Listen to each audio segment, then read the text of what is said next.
What is going on, guys? My name is Ryan, if you guys are new here. This week's episode, I'm going to be focusing on knocking out these frame rails on my 1971 Datsun 240z. First off, I want to thank everyone that just recently subscribed to me. I want to give a shout out to S30 Life on Facebook. So you guys are, really down to earth bunch of guys, and I really appreciate all the, positive feedback that I was getting on that last video. So really appreciate everything, and hopefully we can continue to knock out some good videos for you guys.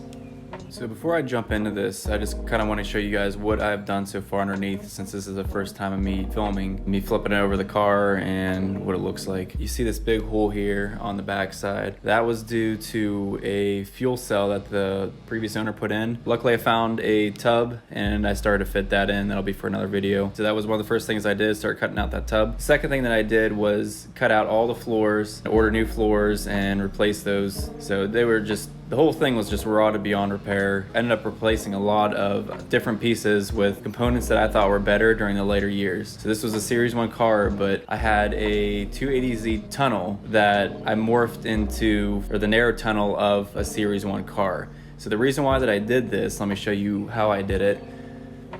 I started up here, one, because it was rotted out. The tunnel was rotted out pretty high up, so I wanted to replace something that was in good shape, that I didn't have to fool around with too much metal work, which ended up still being a lot either way. But I replaced from here all the way back, and you can see where I seamed it in right here and then right here. So it's the same width as a 240Z, the seats and everything. So the seats aren't gonna change or hit anything, because the 280Zs have a much spread out tunnel, so they have narrower seats. But the main reason that I did that was just to leave it one piece. And I really like the design on the 280Z's transmission tunnel, on how it mounted up, or the trans mount, how the transmission mounted up. I saved my Series 1 stock transmission mount, and I just cut them out just in case I ever, these cars start going up in crazy amounts of value, and if I ever have to return to stock, I could do that. It'll be a lot of work, but whatever, I'll keep it. But this one, I liked how the bolts go through, so not only do you get that tension from the bolt, but you get the extra support with the transmission that also had a hole to sit on. Now these, all it is just a cradle that connects across the tunnel. You can see these aren't lined up perfectly, just for demonstration purposes. So you put a bolt through there, and then the bolt is the only thing that's holding it. I just want to have something more sturdy. Another reason why that I decided to do that way, besides the extra support from the better design of the mount for the transmission, was that a Series 1 car has a shortened drive shaft due to a longer transmission. So all the newer transmissions can interchange now with my Series 1 car without modification. I decided to stick with the stock frame rails just because they're so low profile. I like the sleek design of the factory. These are ZCar Depot's frame rails. They're supposed to be a little bit thicker than stock. I also got their gussets. So I'm gonna be replacing these front gussets, I believe they're called. The reason why I went with that ZCar Depot was because they have this cutout all the same. So everything should be stock. They have these cutouts there. It's a little bit thicker than factory, and it's supposed to match up really nice according to their website. Huge dent in this one. I think they jacked it up, a lift or something, so it caved it in. So I'm just gonna replace everything at one time. First off, let me take out all these spot welds here, and it wraps around here. It looks like they welded it on the edge. So I'm just gonna cut it off, and little by little with my angle grinder.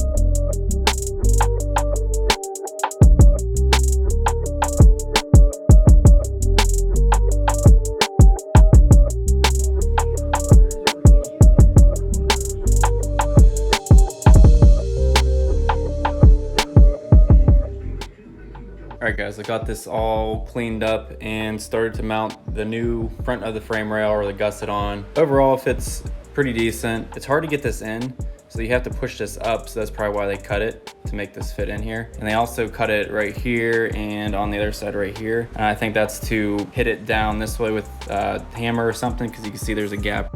So once I hit that down, I think I'm gonna have to make this a little bit bigger though. It's not enough for me. Everyone's car is different. It's just because the variances when they welded everything, what anyone's done over the years, that's probably why the fitment's gonna be off a little bit on each individual Z. So this side fits really nice. This side will start to fit nice when I get some pressure on this. I just have to push this.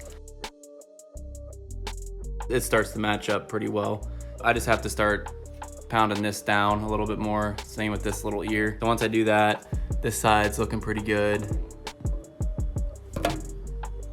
This is gonna be the hardest part though. So I have a screwdriver in this section right here to lift this whole thing, to pull this thing out. So putting leverage on it like this ends up turning this on the inside out more. So see how I'm moving the screwdriver? So that way I can get a weld and close up that gap there to get a weld right here. And then I could weld this top piece after I get that bottom piece on. Here's what it looks like matching up to the frame rail here. Once I push that down, it should match up pretty nice. I'm also gonna be cleaning up the frame rails. They put that oil on when they're shipping them just to decrease the surface rust. So you gotta clean that off with alcohol before you weld it. And I'm also gonna be using these two products here. So I've shown you this weld through primer before.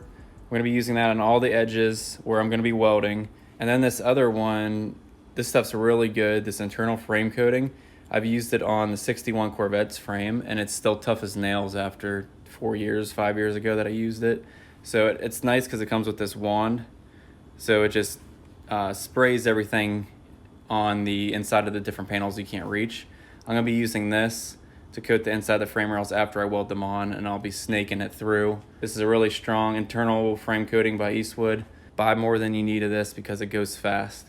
And you definitely want to soak the inside until it starts to come out of the frame rails, until you see that green stuff coming out. That's when you know that you have it fully coated. Again, I'm not sponsored by Eastwood. Wish I was, because their products, a lot of their products are pretty good, like this one. But just wanted to show you guys what I use when I do this sort of stuff.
got this temporarily tacked in.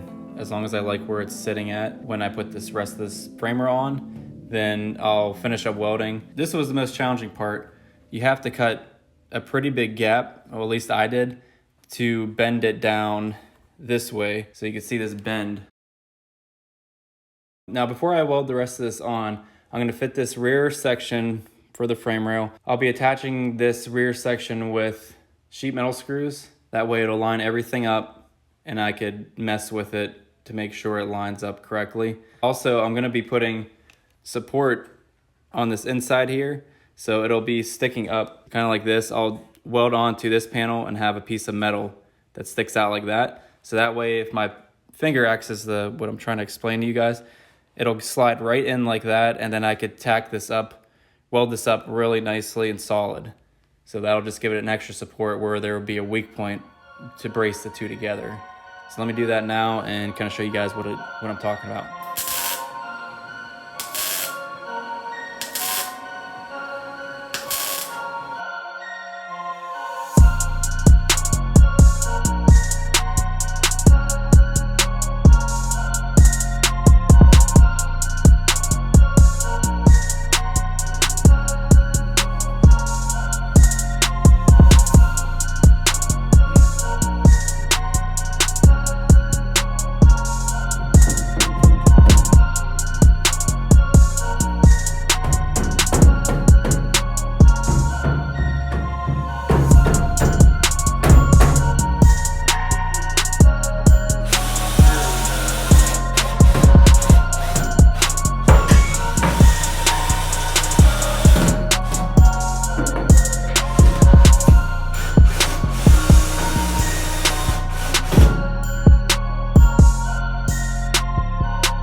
I almost forgot about this piece that they give you.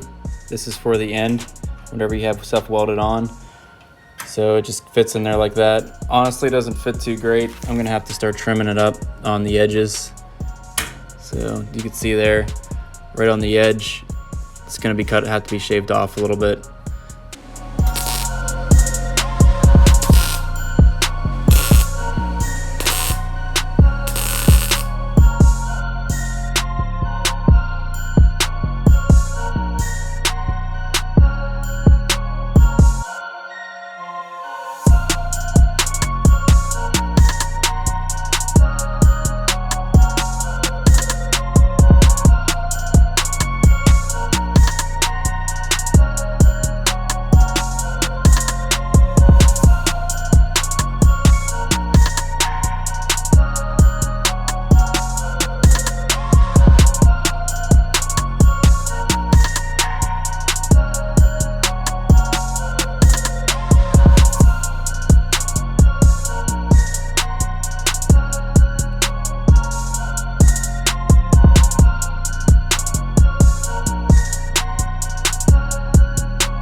Alright guys, so that is going to conclude this episode here. I have to do the other side still, but it would just take me, way too long to film and then do, so I'll kind of give you an update in the next video. Would I do this again the same way that I did it if instead of making my own rails and the gussets? Yeah, I would. You do have to mess with it just a little bit, but overall it fits pretty good and I'm really happy with the result. The profile on it looks like stock, The back piece, once you get that in, it curves in really nice. Easy once you got the old frame rails off and the front gussets. That was the most challenging part. And you need an extra set of hands to line this up when you're putting in the sheet metal screws. So, but anyway, that's gonna do it for this episode. I really appreciate everyone checking out my channel. And if you have any future suggestions of videos that you wanna see done, metal work or body work pertaining to this, when I get to it, I will definitely take those into consideration. I'll be making another video on that Eastwood internal frame coating, and also I'll be seam sealing everything in another video too when I get to that point. But right now I'm just gonna temporarily put that rusty metal primer on everything, and that'll hold me over in the meantime. So my plan next week is to not only finish this frame rail, I probably won't film that part, but I wanna start that the dog leg section and the rear quarter that was damaged on the driver's side. As always, I will see you guys next week, and have a great rest of your week.